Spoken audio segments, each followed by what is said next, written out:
So we're now beginning Daf Kuf Chaf, and we're vacillating in the Shita Rabbi Lazar. What would be in a case where the Tzara testified about herself, but she didn't get married yet? So that's where the Gemara starts here and says that the nafkamina is lintsuve, to allow her to get married, litzara, based on the edus of her co-wife, meaning her tzara, mekamidida, before the tzara gets married. If we're going to explain that tzara me'ida lechavrit, that machlok is so fundamental, and Rabbi Lazar never accepted the categorization of a tzara as one of the five sonos that are not reliable vis-a-vis the other tzara, is afal gav delo insiva, even if she has not yet get married, is menasvina leila tzara. We can marry off the tzara because we rely on the edus of the tzara to the effect that the yavam is gone. But however, if we're going to say that the din of Rabbi Lazar is only in a case where she went ahead and got married, and that's where we have the svara of lo makalkal and nafsha, mishum dehi lo makalkal and nafsha, is then, even in this particular scenario, we should say insiv mansavina le litzara, but ilo insiv lo masavina, because according to this side, Rabbi Lazar disagrees with Chacham only in a case where she got married. And here's a case where she didn't get married yet. So that tzara cannot get married based on the testimony of her tzara. And that's even according to Rabbi Lazar, because fundamentally he accepts the categorization of a tzara, Yevamot, but he doesn't apply it in the case where she would be mekakelos as atzma. There we certainly trust her. She's not going to fabricate any truth, falsify the truth, and then get messed up when her husband shows up with teitze mizu, etc. Toshma. Now the Gemara wants to be poshet this suffix.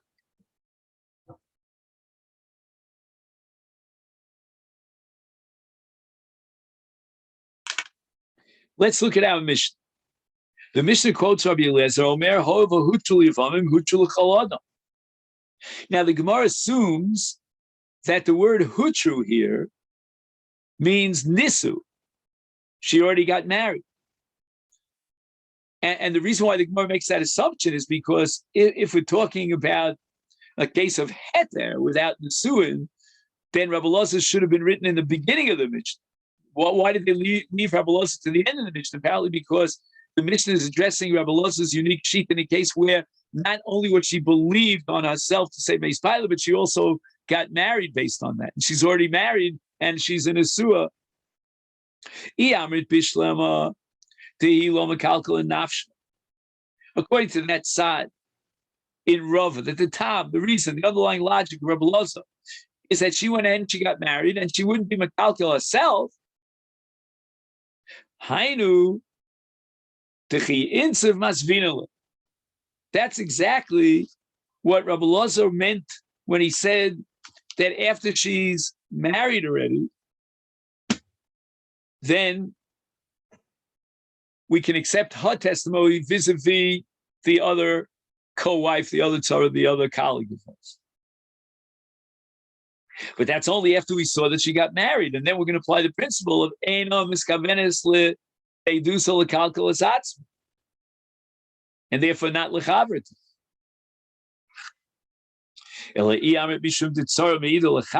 If Rabbi Lazar fundamentally, first side in Rava, disagrees and rejects the psul of one tzara to testify on the other, and the categorization of a tzara as a sones is afagav delo insiv nami.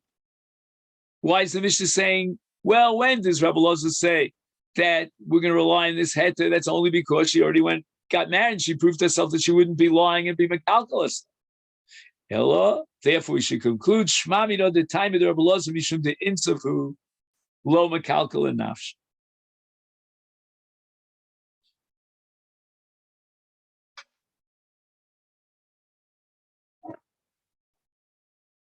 that if she went ahead and she got married based on the testimony that her husband died, her own self-testimony, then we can rely on that testimony for the tzara, and the tzara is allowed to get married. So Gemara now rejects. Maybe Rabbi Lazar is only talking to the Chachamim on their turf. L'divrayim ka'amaru. Rabbi Lazar is trying to reject the din that the Rabbanan have established l'shikasam by saying they have to concede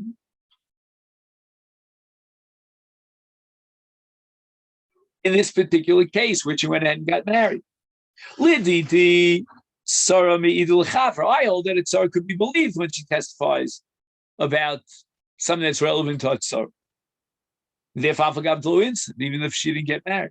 Ella, according to your shita, that you disagree with me, you hold that a tzara cannot be made for chaver. If she already got married, is mesavida lemishum behila metaltal nafshe. So why did the Rabbanan not accept the logic, the compelling argument of Rabbi Lazar? Why did they say that Asru, she cannot, as the Yevamot, rely on the edus of a chavrata, even though she already got married? And the Rabbanan apparently holds that there's no real proof from the fact that she got married because of Tomos Nafshi and Plishtim, Rabbanan accepted that svara, that she's willing to be Mekalkel herself, if only she can be Mekalkel her tzara. That's how great the sinner is. Tashma, let's try to be Poshet Rav Safek from the following brayso. Isha sheholcha hi ubayla limdina sayam uba'a v'amra Mace Bailey is Tinase Betito Tsubas. She's believed for herself, and she can even collect a ksuba. She can get married and she collect a ksuba from the estate of her late husband. Vitzarasa. But what about Hatzara, who did not go to Medina Sayyam? She didn't see her husband die. Asura, she can't rely on the edus of the other tzara. Rabbi Lazar Omer, Hol v'hutra hi, hutra nami tzarasa. So let's go through this. Hutra hi means the woman who testified that her husband died is relied upon, meaning we're allowed to be Masadar Kedushin for her. We rely on her testimony. Is hutra nami tzarasa?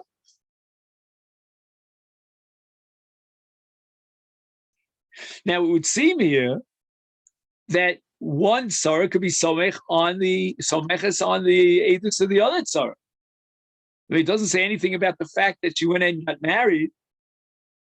Is therefore the Gemara has to be docha this raya and say ha'ema hoel v'hutra v'nises. It's not enough to have hutra; we have to add one extra word v'nises. And we're going now with the second tzara. Second explanation of Rabbi Lazar of Rava, that she wouldn't be Mekalkel. So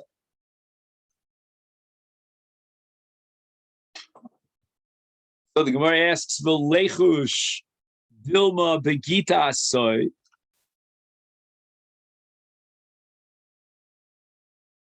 How could Rabbi Lazar say that we're going to rely on the testimony of the woman who went ahead and got married?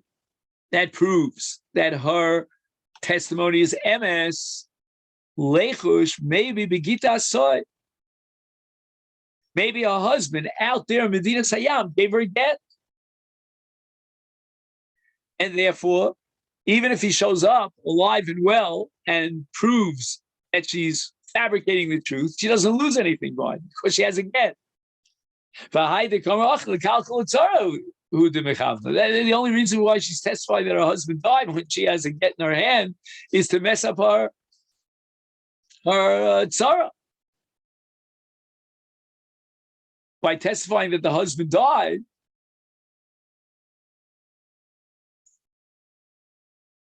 when in fact he's alive, he's the Yamam. And now she went and got married with someone else. We're going like Rav Hemnuna that this nus of Shemeres Yamam is exactly equivalent to this nus of Eresh. So Gemara answers, the insaf li Yisrael achinami. If the woman who testified about herself and got married to Yisrael, then you're right. The fact that she married a Yisrael doesn't prove a thing, because it could be she got to get back there in Medina Sayyam. But Chochmah Eskina, the Insiv LeKohen, she went ahead and she got married to a Kohen. And of course, a Grusha Asur LeKohen. The Ein Lanu Lachshosh is Garsha. We're not going to think that maybe she got a get, and she's perjuring herself in a court of law to testify about the death of her husband. Kevan de Mekalkela says Atma.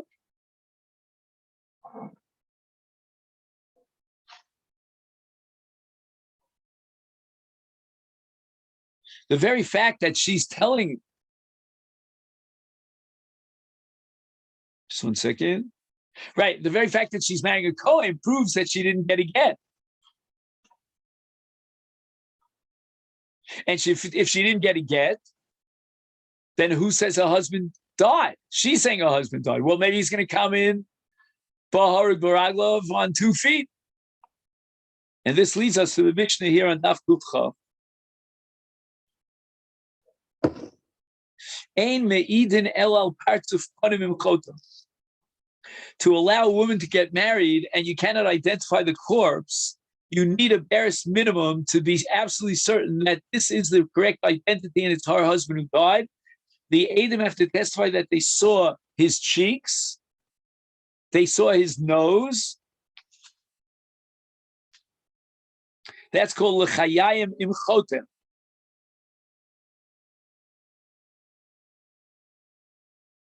But if they didn't see that much, is afal pi sheyesh la yesol simon begufo ubikela, right? They testified that he had a tattoo on his bottom leg or something like that, or I recognize these are the clothes that he wears. We're not going to rely on that. And this introduces a sugya called edus aguna, which we touched upon in the past. The Eidim, in order to establish that she's allowed to get married, have to establish that they saw him die. Even if he's never cut up, by sword, the sword just sliced him all over the place. It's Tzolav, or he's crucified. Even so, or even if Chaya Ochel is posed, they see a ferocious animal that's attacking him and I was trying to swallow him. There still is a suffix, maybe he'll survive it, miraculously. We can't marry off his daughter. His wife. Only within the first 72 hours, this is forensic medicine, only within the first 72 hours of his death can we identify his body. And Rabbi Yehuda ben Bava says, no, you can't set it up as an objective 72 hours for everybody. There's other factors and variables that have to be taken into account, into the equation. Lo kol ha'adam v'lo kol ha'makom v'lo kol ha'shos shavin. You cannot have a blank absolute rule unqualified, because it depends on the person. If he's a very fat person, it takes a longer time for the decomposition to take place. Local makom, for example, if it's a hot climate, then he'll decompose quite quickly. Local shows in the afternoon, the sun reaches its zenith, it's very hot. Whereas in the evening, it's more cooled down. And therefore, the process of decomposition is slowed down during the evening in the cold. That's why we put to death. There's a morgue in the morgue is always a cold place. We should start warming ourselves up now already. It's a cold place to warm. Tana Rabbana, we learned in a brisa, padachas, which is the fire. The low parts of panim, but the Adam did not see the cheeks, or parts of panim v'lo padachas, or they saw the cheeks, the lechayim, but they didn't see the forehead. Ein me'idim ad sheyehu shneim. You need both padachas and parts of panim imachotem, A, B, and C. Omer Abai v'temer Rav Kahana, my crow. What's the pasuk to this? Hakaras pneim onsabam. So this is a pasuk in Yeshayahu Hanavi.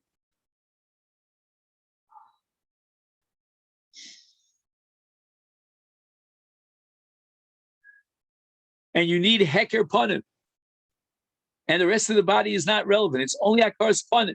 Hakaras panim requires A plus B plus C, parts of chotem and padachas. Abba bar Marta dehu Abba bar min Yomi haviko maskibe de be Reish Galusa zuze. The Reish Galusa was claiming money from Abba. He had an outstanding debt, and he didn't have the money to pay. I see Kira.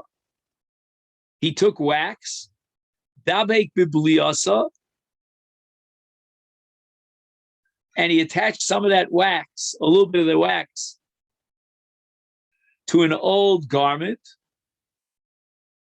Dibek bapfuse,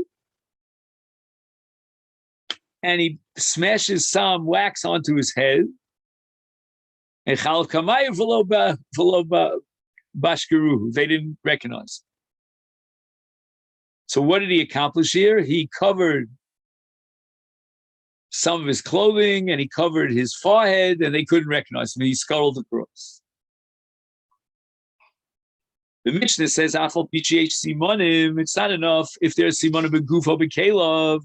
Lemeimer the simonim lav dorai. So should we assume that the Mishnah is predicated on the underlying premise that the Torah does not recognize simanim?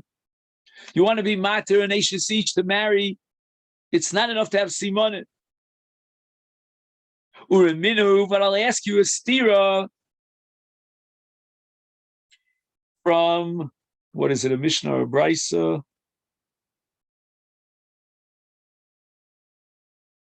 Here he says, hey, but Metziach of Zayin on base.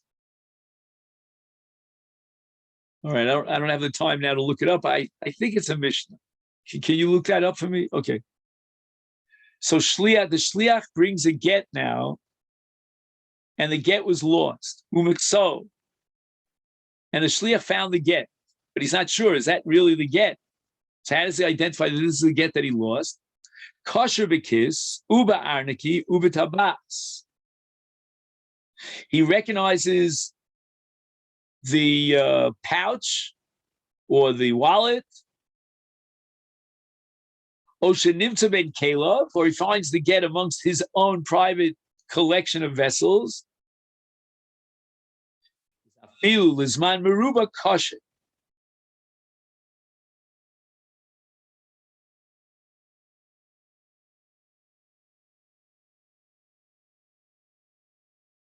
Which means that we rely on simanim, the kiss, the arniki, and we're going to return the get to the shliach, and he's going to divorce the woman. So you see that with somech on simanim. Rabbi lo kasha ha Rabbi Eliezer ben Mavoy v'ha Rabbana desanya ein meidim al hashuma. The Tanakama holds that if we find one of the organs, the limbs of the deceased, and that would certainly indicate that he died, nevertheless, the Rabbanan are not going to rely on Shuma. Rabbi Lazar ben Mavoy Omer me'idin. They can testify based on Shuma.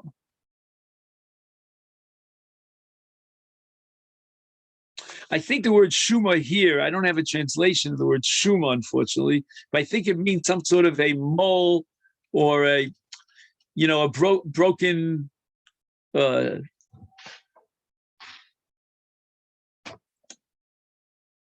my lavo komifli says Abai Mar Savar Simonim Doraisa. Rabbi Lezer is relying on Simonim. Umar Savar Simonim Dorabanim a Rav no. The Kuli Ama Simonim Doraisa Vahacham Shuma Mitsuya Ben Gilo Komifli. The Mar Savar Shuma Mitsuya Ben Gilo. That means that according to Tanakama, if two people are born at the same time under the same mazel, then it's very often, frequently, they will have the same kind of dermatological phenomenon on their bodies, and therefore you can't rely on that semen. But fundamentally, we would rely on a semen. But this is not a reliable semen. Umar Savar Eino Mitsuya Biben Gilo. Ika Diamri, another way of reconciling this is by saying Hacha and this price of Rabbi Lazar and the Rabbanim B'Shuma Silish Tanos Yachar Misa Kol Miflagi. They're talking about we can rely on the Shuma during a person's lifetime and identify them, but not after the body is decomposing. Marsav Rabbanan hold that when they see a Shuma in the dead body, we have to be worried that this is not necessarily the same person because somebody else had the Shuma.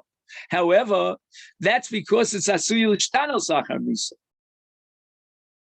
But Mar Savar, Rabbi Lezer ben Mavoy holds that Shuma will not change after the death of the person.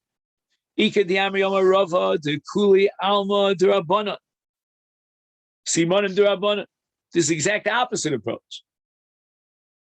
Even Rabbi Lezer ben Mavoy concedes that the Torah doesn't recognize Simon. But here, and here we turn to Kuf Chafam and Beis, the Shuma Simon Muvak HaMiflagi. It's about outstanding Shuma, very unusual.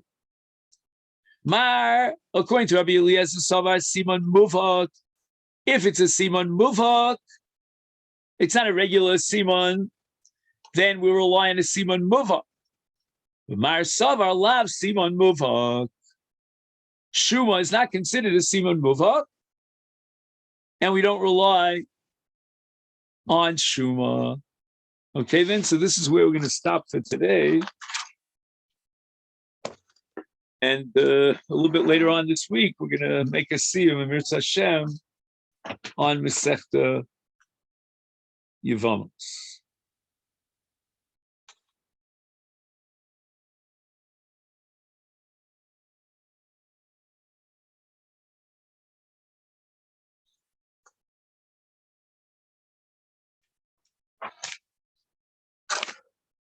Okay, then, Shavua Tov, Chodesh Tov, and have a great week.